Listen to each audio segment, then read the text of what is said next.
আসসালামু আলাইকুম প্রিয় দর্শক, অন্য মঞ্চের আলাপ চাইতায় আপনাদের সকলকে আমন্ত্রণ জানাচ্ছি। দিওয়ালি বাঙালির কাছে যা দীপাবলি, সেটা হয়ে গেল গতকাল। সমস্ত দর্শক বন্ধুদের দিওয়ালির শুভেচ্ছা জানাই। আলোর এই উৎসব আপনাদের সবার জীবনের অন্ধকার দূর করে আলো নিয়ে আসুক, এই কামনা করি। বিশেষভাবে কামনা করি বাংলাদেশের জন্য, বাংলাদেশের মানুষের জন্য। আপনাদের হয়তো মনে আছে, গত বছরের দিওয়ালি উপলক্ষে শুভেচ্ছা বার্তায় প্রেসিডেন্ট ট্রাম্প উল্লেখ করেছিলেন বাংলাদেশের রাজনীতিতে ধর্মীয় হিংসা নিয়ে।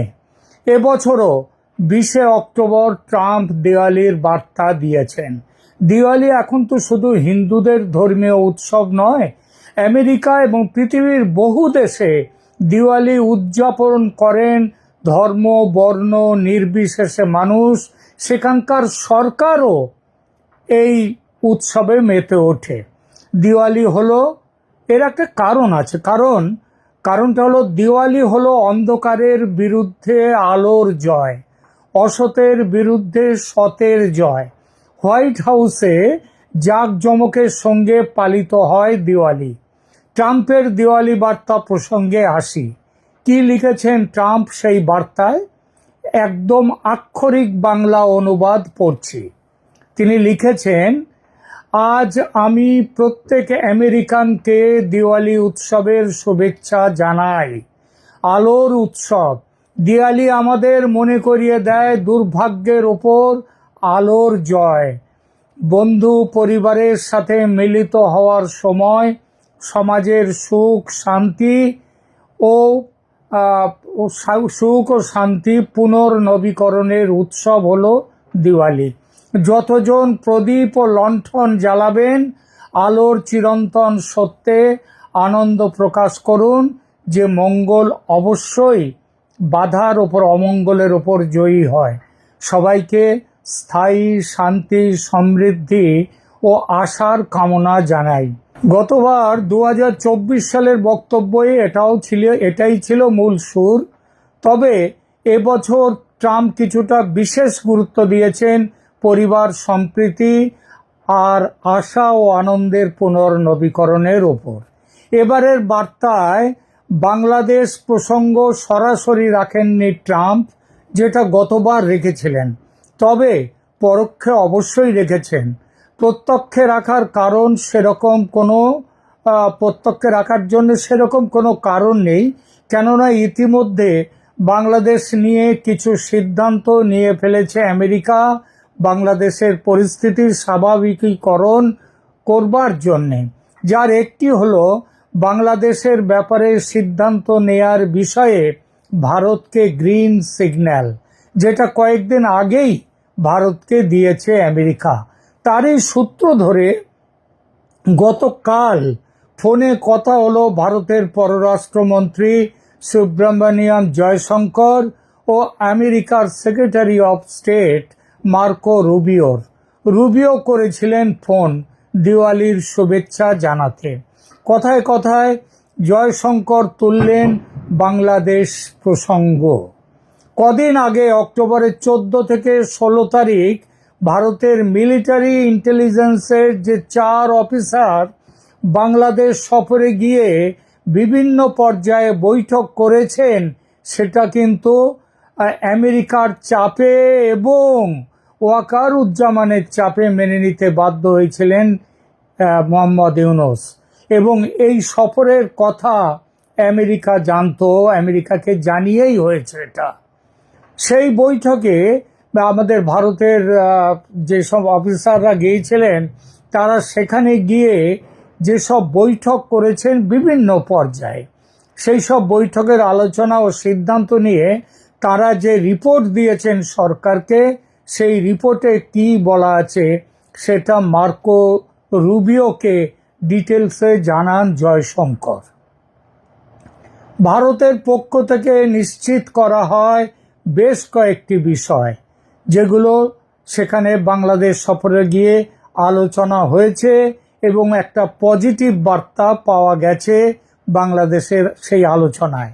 এগুলো হলো, এক, বাংলাদেশে নির্বাচন হচ্ছে আর সেটা এগিয়ে এনে ডিসেম্বর বা জানুয়ারির প্রথম সপ্তাহে অনুষ্ঠিত হবে, অর্থাৎ ফেব্রুয়ারি পর্যন্ত যাওয়া নয়, তার আগেও হওয়ার সম্ভাবনা ব্যাপকভাবে, যদি তাদের নির্বাচনের ব্যাপারে নির্বাচন কমিশন প্রস্তুত থাকে, তৈরি থেকে থাকে, প্রাথমিক কাজগুলো যদি তাদের হয়ে থাকে নির্বাচন করার জন্যে যেটা দরকার। দুই, আওয়ামী লীগ নির্বাচনে যাতে অংশ নিতে পারে সেটা নিশ্চিত করা হবে। অপরাধ ট্রাইব্যুনালকে কিভাবে আটকাতে হবে সে বিষয়ে জেনারেল ওয়াকার উজ্জামানের সঙ্গে বসে প্ল্যান ফাইনাল করেছে ভারত। কারণ মোহাম্মদ ইউনূসের একটা আশা ছিল, প্ল্যান ছিল, এবং ওখানকার জামাত এবং পাকিস্তানের আইএসআই এর প্ল্যান ছিল, এই যে অপরাধ ট্রাইব্যুনালের বিচার দিয়ে এমন একটা পরিস্থিতি তৈরি হবে বাংলাদেশে যেখানে নির্বাচন নাও হতে পারে, নির্বাচন পিছিয়ে যেতে পারে। 3 নম্বর যেটা আলোচনা হয়েছে, নির্বাচনের, এটা খুবই গুরুত্বপূর্ণ, সবগুলোই গুরুত্বপূর্ণ পয়েন্ট, তবুও এটা বিশেষভাবে বলছি তার কারণ এটা শেখ হাসিনা সম্পর্কিত। নির্বাচনে ঠিক হয়েছে, নির্বাচনের নির্ঘণ্ট ঘোষিত হলেই শেখ হাসিনা দেশে ফিরবেন, এবং এই ফেরা কিভাবে হবে সে বিষয়ে ওয়াকার উজ্জামানের সঙ্গে ভারতের সেনা প্রতিনিধি দলের মুখোমুখি আলোচনা হয়েছে, ক্লোজ ডোর বৈঠক, রুদ্ধ দরজার ভেতরে। 4, বাংলাদেশের অন্তর্বর্তী সরকারের ওপর এমনিতেই ক্ষেপে রয়েছে আমেরিকা। মার্কো রুবিও এই বিষয়ে আমেরিকার সরকারের পক্ষ থেকে মোহাম্মদ ইউনূসকে হুঁশিয়ারি দেওয়ার কথা বলেছেন, যাতে দেশের অবস্থার অবনতি ঘটাবার মতো কোনো কাজ তিনি আর না করেন। ইতিপূর্বে যথেষ্ট সেই ধরনের কাজ করেছেন, কিন্তু আর যেন তা না করেন। মার্কো রুবিও আরও বলেন, সার্জিও গোর, অর্থাৎ ভারতের যিনি রাষ্ট্রদূত মার্কিন এবং যার দক্ষিণ এশিয়ার এই অঞ্চলের দায়িত্ব ডোনাল্ড লুর জায়গায় যাকে দেয়া হয়েছে, তিনি মার্কো রুবিও আরও বলেন, সেই সার্জিও গোর এই বিষয়ে ইউনূসকে প্রয়োজনীয় নির্দেশ এগুলো দিয়ে যাবেন। এই ফোন বার্তার কিছুক্ষণ পরেই সার্জিও গোর ফোন করেন ভারতের জাতীয় নিরাপত্তা উপদেষ্টা অজিত ডোভালকে। তথ্যাভিজ্ঞ সূত্র জানাচ্ছে, এরপর ডোভাল এবং সার্জিও গোর মুখোমুখি বসেন।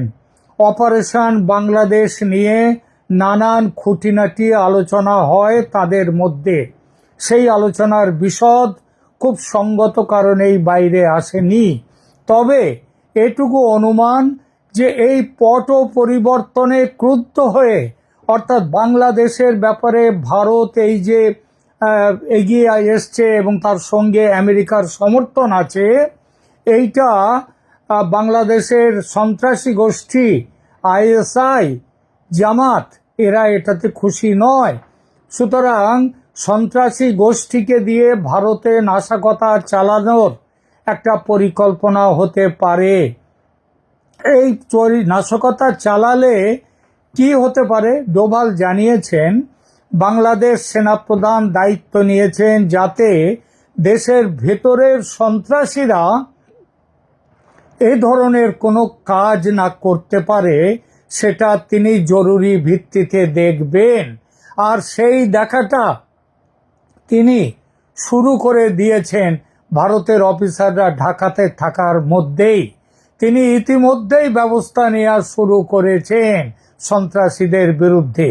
লালমনিরহাট ও ঠাকুরগাঁওয়ে তার হঠাৎ যাওয়া এজন্যই।